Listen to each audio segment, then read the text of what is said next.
I broke no contact with my awful family, thinking things might be different this time around, but it's been worse than ever and I have nowhere to go. I just need to vent about this because I am incredibly depressed and I feel so alone. I went no contact with my family when I first left for college at 18. It lasted 2 years and then it eventually went low contact because I felt guilty about not talking to them. My mom was extremely abusive. She would strangle us, punch us in our backs, etc. You know how it goes. She never physically abused us when our dad was around, but the verbal abuse was enough to make him consider leaving her. Because of this, I have severe depression and PTSD and I had to go on medical leave from college. My mom begged me to come home for around 2 months before I gave in. I missed having a family and I am so stupid for being weak and giving in. Since I've been back, my mom has been doing weird things. She'll want me to get drunk with her, but I really can't drink alcohol because I'm on Celexa. When I refuse to drink, she'll give me the silent treatment for a few days. I'm always getting the silent treatment and it hurts. Today my mom asked me if I wanted to just live here and not go back to school. That made no sense. Why would I want to not complete my education? Also, I don't like the constant silent treatment, so I don't like being here. I told her that I'd rather go back to school, and she started yelling about how I can just go to the community college here. She started crying about how I didn't love her and my dad told her to stop being so dramatic. My sister came in and asked what happened. When my mom told her, she didn't say anything and just went on her laptop. For some context about my twin sister, she is beyond crazy. She once stalked a man for 6 months because the guy told him that she didn't know what she was talking about and should shut up. She found this guy's identity from a few Reddit comments and started physically mailing him things with death threats. She signed his Reddit username to everything. If I knew she had done this, I wouldn't have come here. My sister then sent me a PM on Reddit that said, "You dumb bitch. I hate you so much. You're a piece of trash and I'm glad you were SA'd. No one loves you and no one ever will, and how effing dare you make my mom upset. She has been kind to you and all she wanted was for you to stay here. You're never going to be anything and I know you've been feeling suicidal, so why stop feeling that way and just go unalive yourself? No one will care. Your boyfriend broke up with you last year and I think that just goes to show that no one cares about you. I hope you get SA'd again, but I should stop talking before you call the cops on me like you used to do to mom when we were kids. There's so much I'd love to say to you, but I don't want you to go snitching and I don't want to be a bully." As soon as I saw that, I started crying and I told my dad. He said my sister was totally out of line, but he can't discipline her because if that's how she feels, she is entitled to feel that way. My mom came in and saw me crying and started laughing uncontrollably. I asked my sister why she would do something like this when I have only been nice to her.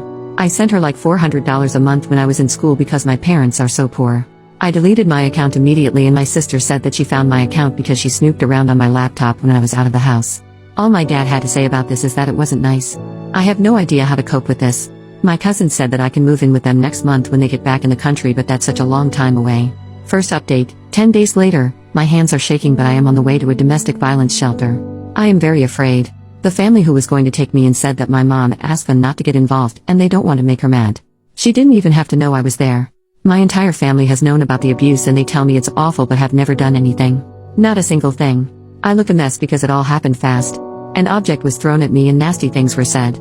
My life was threatened. I didn't even have time to shower yet. I am at the emergency room getting my medicine. The shelter is paying for it.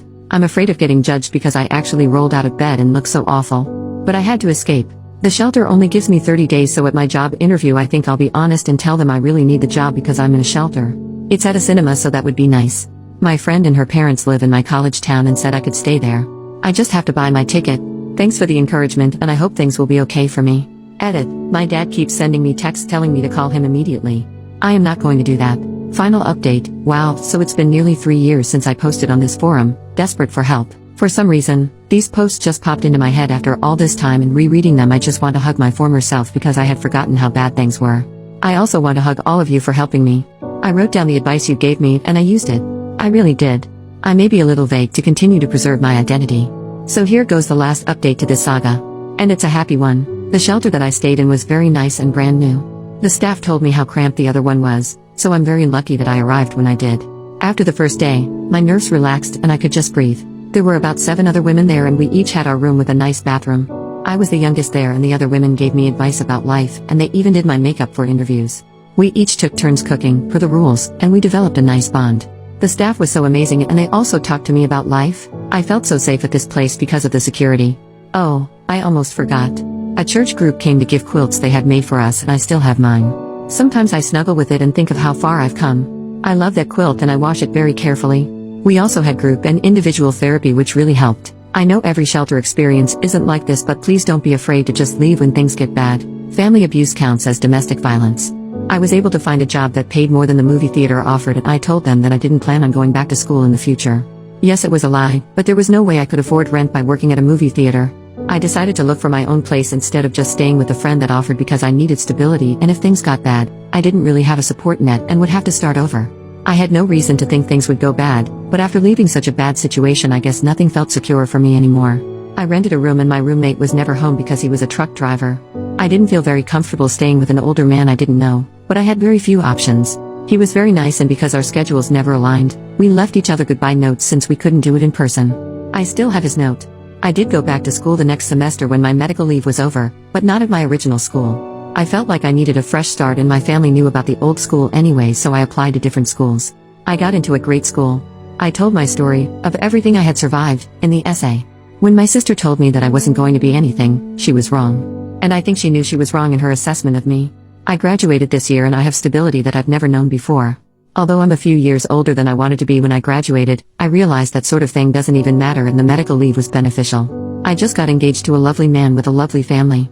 They always tell me they're my family, and I'm so close with my future mother-in-law. It still feels weird. I had food poisoning for the first time a few days ago, and my fiancé left the house at 2 a.m. to get Pedialyte just to make sure I was hydrated.